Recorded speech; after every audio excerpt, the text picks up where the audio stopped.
In this video, I'll show you how to connect your Samsung Galaxy S25, S25 Plus, or S25 Ultra to a Windows PC using the PhoneLink app. With this feature, you can access messages, notifications, transfer files, and even mirror your phone screen on your computer. Step 1. Check requirements. Before starting, make sure your phone and PC are connected to the same Wi-Fi network.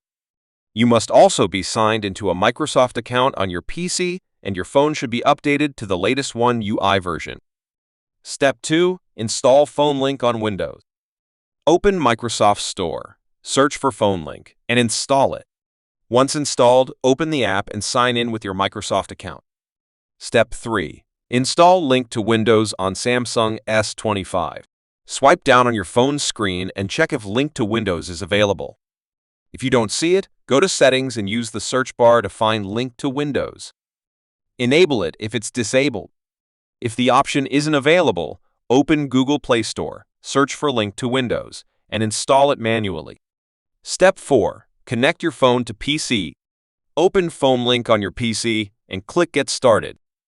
On your phone, scan the QR code shown on your PC. Grant all necessary permissions, including access to contacts, messages, and storage.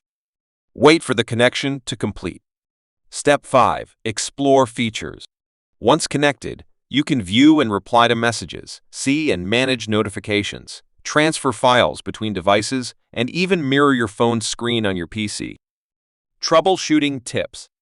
If the connection fails, check that both devices are on the same Wi-Fi network and that Bluetooth is enabled. Ensure all necessary permissions are granted. If the issue persists, restart both your phone and PC and try again.